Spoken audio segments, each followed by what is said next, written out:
In the issues of sexuality, as a pastor or a church leader, how do we respond when someone comes with a sexual struggle that we don't quite understand? And maybe we haven't even had that experience, so we have no idea how someone could be set free.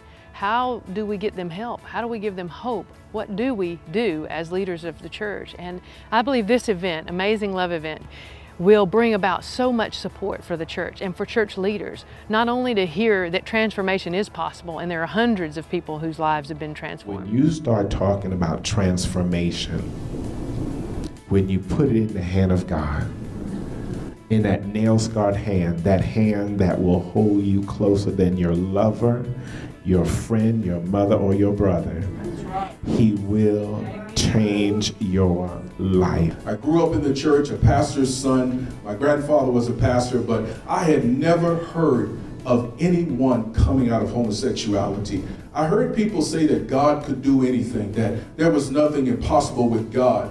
But I felt like in my heart, well, it seems like everybody else can be free, but what about me? What about this problem that I have that I really didn't want to tell anybody about, because it just seemed like I was all alone. It seemed like there was nobody for me to look to and say, well, God did it for them, so I know He can do it for me.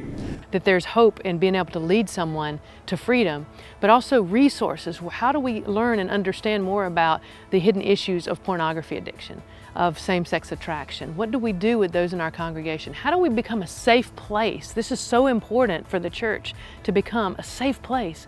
As church leaders, how do we develop a safe place in our church where someone can come and say, hey, I'm struggling with pornography and I need help, or I have same-sex attraction and I don't want to walk in that way. Is there hope for me? Is there a way out?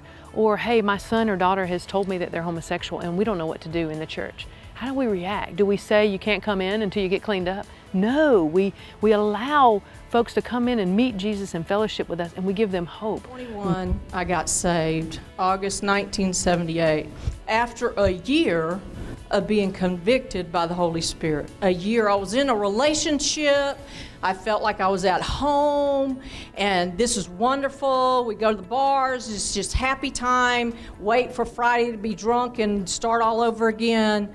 But something inside of me was speaking. I had prayed with Billy Graham 105 times on the TV. Surely I was saved. I know I did 105 times. I know I did. But one night, with my lover in bed, I knelt down and I cried out because there was something not right in me. And that just burned inside of me. I couldn't understand it. I couldn't understand it. And I prayed for like 6 hours till past the sun was up. And I said, God, I went to church when I was little, all the way to 17. I know about Jesus. I know Noah and the ark. I know those stories. But there's something, I must be dumb.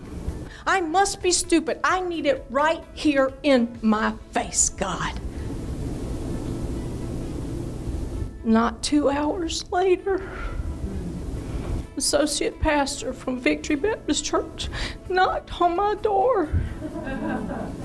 And we still believe that Jesus is transforming lives, but most especially in the areas of sexuality, homosexuality, transgender, other issues of sexuality. There's such a need for the church and people to hear the voice of truth that Jesus is transforming lives.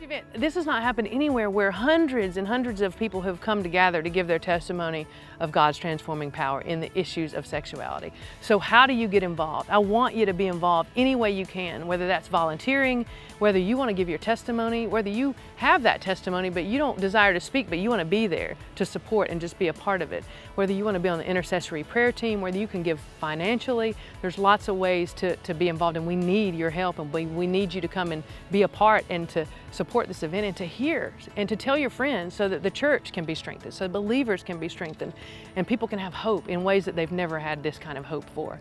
How do you get involved? There are several ways that you can be connected with us. You can text the letters ALE, Amazing Love Event, to the number 71441. You can text that and we'll capture your information. You'll be on the mailing list. You'll be able to respond and say how you want to be involved. You can also go to the website, which is amazingloveevent.com. You can go there, you'll find all the information there. Another way you can help us is to tell your church leaders. Take this information. You can print off the flyer, take it to people that you know that may want to be interested and may want to be a part. Have your church become interested. Spread the word that this event's happening, and let's gather the people together, because this will be an event you don't want to miss. Where else have you heard this many testimonies of God transforming people's lives today? Most people only maybe know even one person whose life has been changed from one of past homosexuality to a life of freedom, from a past of bondage to pornography to a life of freedom. Where do we hear that? This is where we're going to hear it, and it's going to be broadcast all over the world. What a great day, and we hope you can come and be with us.